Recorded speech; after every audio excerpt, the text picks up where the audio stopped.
Hey everybody, welcome back to Vegas Tips and Tricks Weekly. And for some reason I'm wearing these headphones. Actually, it's kind of testing the sound. So let me know, those of you who've had difficulty in the past hearing this or uh, finding a lot of volume variation. Let me know if some of the adjustments I made today helped fix that. And hey, I'm going to go ahead and take these off and we're going to start the show. All right, as most of you know, I have just recently returned from Las Vegas, Vegas 52.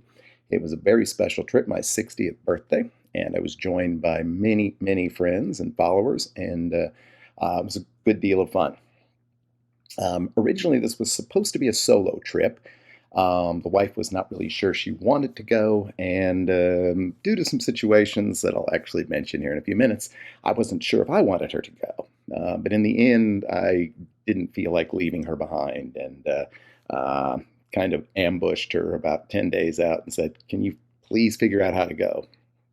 And she jumped through a lot of hoops at work and did a lot of extra work prior to leaving so that she would be able to join me. I will not say that the reason I didn't really vlog much on this trip was because she went along, because as I think about it, I don't think I would have vlogged much on this trip regardless.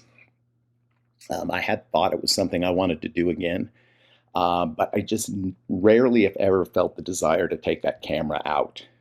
And despite being a couple on this trip, I had a lot of time unaccompanied or just hanging out with friends that I could have easily vlogged, and I chose not to. So hopefully those of you who follow the channel will accept my apologies. It was certainly my plan to do a lot more than I did. I probably have enough pictures and footage to throw together a couple minutes of something somewhere along the way. So maybe I'll do that. Maybe I'll use that as some of these new shorts I'm planning to do. So again, apologize in advance. I think I realized something though on this trip is that a lot of you who watch this channel on a regular basis, regular viewers, supporters, you just watch it because you like me. You really like me. And so I'm going to continue to share my experiences and my thoughts, my ideas about Vegas. And I think those of you who have been watching the channel and enjoying it will continue to do so. Um, to back up just briefly, I do want to thank everyone out there for all the birthday wishes. There were literally hundreds of people, some of whom I don't know or barely know, who were kind enough to wish me well on that day. There were, of course, many friends and family who, messaged me or texted me directly as well. And of course, to those folks who went out of their way to be in Las Vegas this past week for the John Timber celebration, thank you so much. And I know there were probably equally as many people who would have liked to have been there. And I certainly know that you can't always go to Vegas every time you want to. Sometimes it's just not feasible with your life schedule or other plans you've already made. But I know there's a lot of those folks that would have liked to have been there. And so, as far as I'm concerned, you get just as much, well, almost as much credit as those people who showed up. But again, it was a great time. My wife asked me last night after I got home how I would rank this trip versus, say, my trip 10 years ago for my 50th. And I would have to give this trip a little bit of an edge, even though that trip was longer, even though we did a lot of fun things, even though I was there with some great people. There were even more people here to celebrate with and to enjoy this time around. And I guess maybe as you get a little older, these things mean just a little more to you. So, again, thanks to everybody for the well wishes. Thanks to everybody that came out. There were people that bought food and drinks for me along the way. Certainly appreciate those folks. Certainly didn't need to do that. Got a few little gifts along the way. And I've acknowledged those people individually, and I certainly appreciate them. The Some of the most touching gifts that we got, and there were probably 3 or 4 people that did this. Um, I mentioned it on the live stream a couple of weeks ago, but the wife and I are expecting a child. Yeah, I know. I'm a 60-year-old father. Well, not yet. This February. And a number of folks, in addition to buying me a shot or a drink, also chose to buy something fun for the baby, and that was very touching and certainly very much appreciated. So thank you for that. But again, thanks to all those folks that came out and helped me celebrate. Okay, so today I think this is probably going to be kind of a two-part show, the Vegas 52, definitely not a vlog. But I did want to cover a few, I won't say highlights of the trip, but some good information that I think I gained on this trip. And this is a channel that's supposed to be sharing good information. So I thought I'd go ahead and start out the recap with that. We're going to take just a quick break. I'll be right back and we'll start that. Okay, so the broad outlines for those of you who may be joining in late. We flew out on Sunday night, the 3rd, I guess Sunday afternoon technically. Our flight was supposed to arrive in Las Vegas about 5:20. We actually were fortunate enough to get in about 10-15 minutes early, which was nice.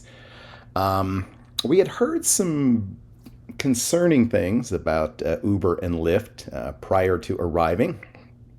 And to be honest, I don't really like slogging all of my luggage out to the Uber Lyft area anyway. So we went ahead and got a taxi to New York, New York. Now the flat fee there now appears to be $26.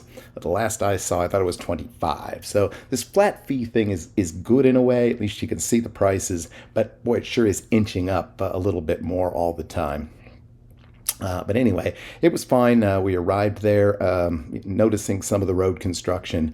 To me, it was more the road construction issues were more of a problem on Tropicana with some of the things they're doing there than it really was on the Strip directly. It seems like a lot of those things have been done. So we got checked into our room, and so I wanted to give a few thoughts on our overall New York, New York experience. Basically, the reason that I had stayed there is because they have recently renovated a lot of their rooms, which are now called Soho rooms, some of which are Soho Premier rooms. And I noticed these Soho Premier rooms had a nice big 55-inch TV and something I really like to have in the room, even if I don't always use it, a fridge. And there are a bit hard to come by at MGM properties. I'd say probably more than half of the Caesars properties have an empty fridge, but to find one comped with MGM just seemed like something I wanted. And we did actually use it on the trip for a number of things. The room itself, it was a little bit of a hike from the elevator. We were in the Century Tower. I would say you could probably get from your room to the elevator in, I don't know, 90 seconds or so, but it was definitely a little bit of a hike. Our initial impression of the room was very positive. The renovation they've done in the bedroom and living areas are very nice. One of the walls has a sort of a decorative sort of painting mural with a New York theme. There's also a nice setting area couch right there. In addition, outside of the king-size bed, there's also a little table with a couple of chairs. As we ended up eating in our room a couple of times, that was also very handy. The couple of things I would say about the room that I was a little bit about. First off, it doesn't really seem like they did much of any renovations to the bathroom area. You still have that old style tub shower, which is kind of sketchy. Also, I was a little bit disturbed by something that maybe some of you can have any feedback that could help me with this, but it seemed like when you initially left the room and closed the door, it didn't seem to immediately lock. And there were several times that I went out and left the wife in the room, and I just like to double check the door, make sure it was locked up, and it wasn't. It would take several minutes for that to happen. I don't know if that, hopefully that's not a normal incident. I guess I can kind of get it, having been locked out of a room before, but I didn't like that in terms of security. We did have a large safe. We both brought our laptops, and so that was easily accommodated. And I will say that, and this one's for my buddy PJ, the shower pressure was not the best there. Some very big positives, though. We ended up getting back to the room very late both nights that we were there, and we ended up ordering room service. New York still has 24-hour room service, which I'm sure is accommodated through their 24-hour America restaurant. Tip or trick there for sure. If you're in that area looking for a sit-down meal in the middle of the night, there aren't nearly as many options as there used to be. And I think that would be a good option because both cases that we ordered from them, we thought the food was good. For room service, the prices were reasonable. I did have a food and beverage credit there, so that helped to offset some of that. I mean, anytime you get room service, you're going to spend money, but overall, we were pretty pleased with that, pleased with the quality of the food. The second time I ordered, I got like spaghetti and meatballs. It was easily enough for two people, so something to keep in mind. Good portions, pretty good prices for what it was. I'm not a big fan of the New York casino, mostly just because I feel like it looks like it's big, but it really isn't. I also don't find the layout of the casino very intuitive. The last morning we were there, I was looking to redeem some free play, and it took me like 10 minutes just to find the rewards desk. So it's all right. In addition to the room service, we did get a couple of slices from Syracuse Pizza the first night. It's not my favorite pizza place. It's okay. It's a little overpriced, like most things on the Strip, and the wait was a bit extensive given the length of the line. But hey, it does the trick if you need that. Okay, so after the first couple of nights, we moved over to the Horseshoe, of course, the old Bally's. And our experience there as far as checking in and everything was great.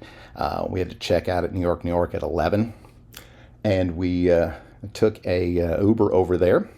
So it was just barely after 11 o'clock.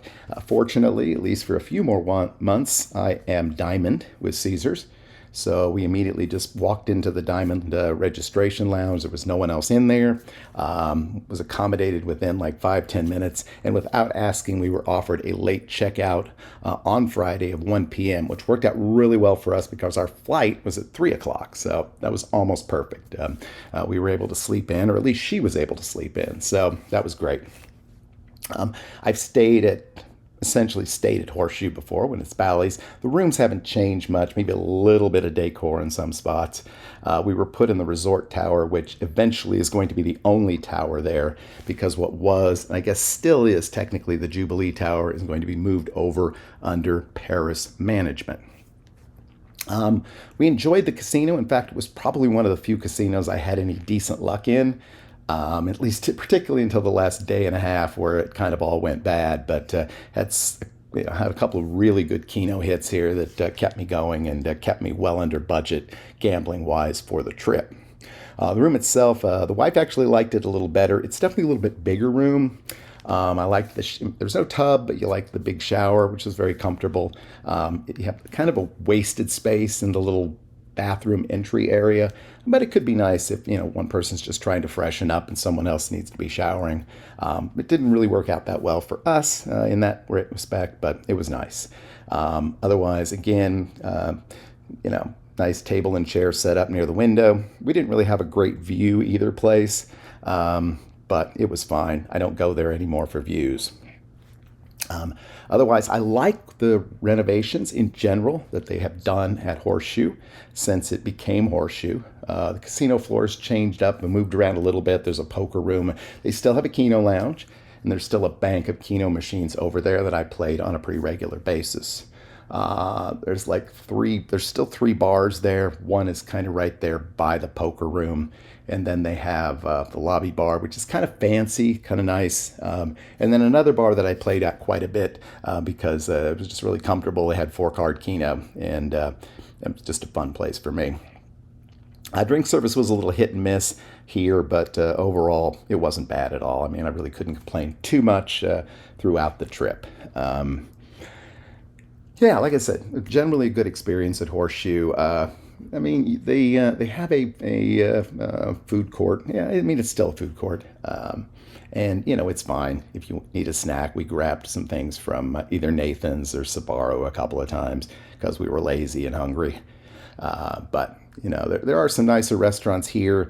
We We did not eat at Flavortown, but we did get an appetizer delivered to the room from Flavortown, and it was quite good. It wasn't a very large portion, but we really just needed a little bit of sustenance when we arrived, and it worked. Definitely would like to stay there again sometime and check that out. So I have always tended to recommend this property as a great budget option and continue to do so to this day. Um, yeah, like I said, the old sort of downstairs area that used to lead to the sports book and the pool. The sports book is gone. There's a bunch of arcades down there. There's a number of attractions down there. There's kind of a speakeasy bar. We actually took advantage one night of the VR ride there, and it was okay. It wasn't that expensive. And it was kind of fun. She had never done anything like that before. But yeah, it was kind of fun. But there's a lot of little things like that down there. There's a bodies exhibit. There's a miniature golf place. So, it's not a bad place to go, particularly, not a lot to do mid-strip for kids. But if you happen to have them in tow, there's actually a lot of things along there that might work for them.